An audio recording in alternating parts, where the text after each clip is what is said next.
What a Wild Spirit Brings by Lil, Chapter 57. Lil bolted upright, saying Gimph's name. She was disorientated by the darkness, and by the warmth. Hadn't she been tired? Why was it dark? No, Gimph was what mattered.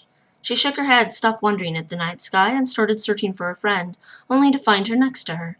Gimph's head wound was bandaged, and her face was clean.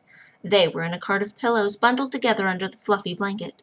The moon was bright, and Gimph's face clear in the moonlight. Lil choked back tears at the sight of her friend sleeping peacefully.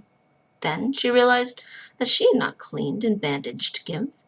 Lil didn't have to look far to see the band of Mitchin all seated around a fire watching her. Had they been the ones who helped Gimph and she? But why, when they had attacked?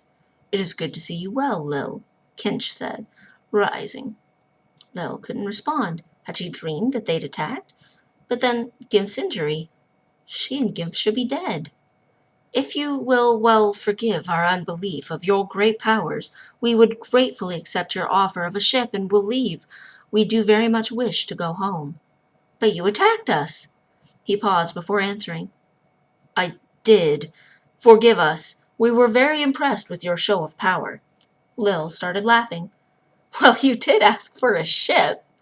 Kinch laughed tentatively with her. "I ask for another, smaller, and on the water this time. In return, you will be friend to Mitchin, you and all your kind. I am supreme. All of Wai-Chan will abide by my words when I return home. You and all your kin may trade with us and sail safely in our waters, and the Haldani, if you like." Lil couldn't believe what she was hearing. The elusive, kill anyone who comes near them, crazy, wild Mitchin wanted her people to trade with them. For a boat? She laughed again from the shock. He waited patiently for her answer. She slowly formed the words in her mind, wanting to get them right. She realized they were making a verbal contract. "So I will make you a ship to sail you home on, with supplies, and you will go to Wai-Chan and announce that my people, the Entha, and the Heldani, may all sail in the same waters as you, and we will barter and have commerce between our peoples." "As you say." "Done! You will take me to where you want to sail from, for real this time, after Gimph wakes up. She will not be disturbed until then. She deserves a good rest." Kinch nodded confirmation and sat back down. Lil gently laid down again, under the warmth next to her friend. Somehow they had managed. Just the two of them, without giants or a guide or sleep. Lil drifted off smiling until her face hurt. She awakened to find Gimph still sleeping, but the woman had curled up into Lil's body and had her forehead against Lil's shoulder. She didn't mind her being so near at all. Lil was very comfortable and cozy. She was content to remain as she was and catnap a little. Finally she needed to rise, to relieve herself, and though she tried to move carefully, Gimph's eyes opened. Lil gave her friend a worried smile as the Haldani looked up at her. Lil had stopped trying to exit the cart, searching Gimph's face for any sign that she was hurting. "Are you all right?" "My head is a little sore, but otherwise very good," Gimph said with a radiant smile. Lil sighed with relief.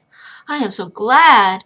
She started hugging her friend, and then when Gimph squeezed back, realized that she still needed to relieve herself, so giggled and hopped out of the cart. Gimph looked saddened for a moment, but then started rising as well. Lil knew the Heldani had been very comfortable and didn't want to be awake yet either.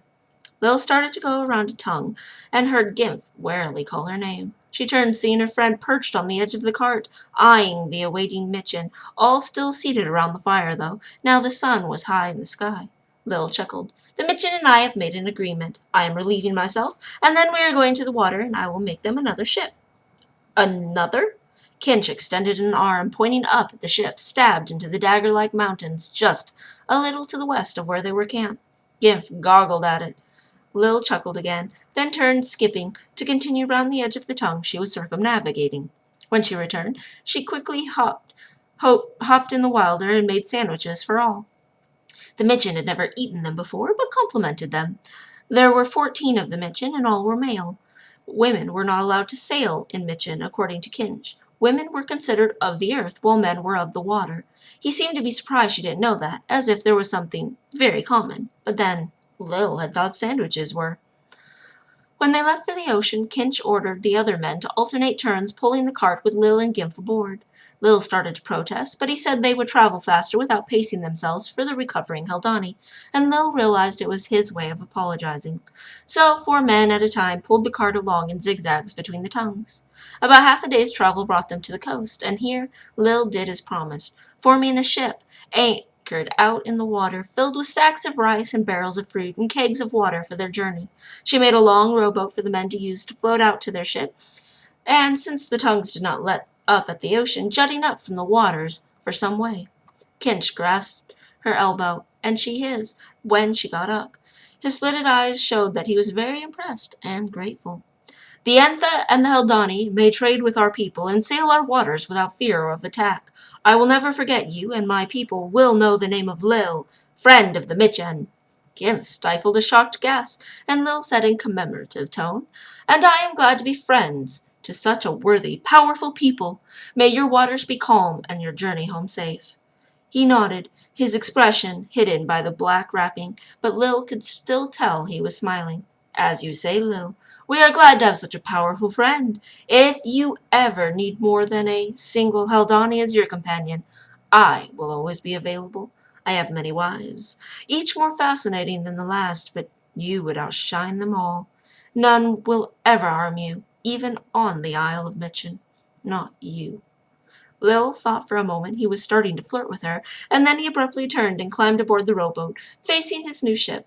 The men and the oars started rowing, and away the light wilders went.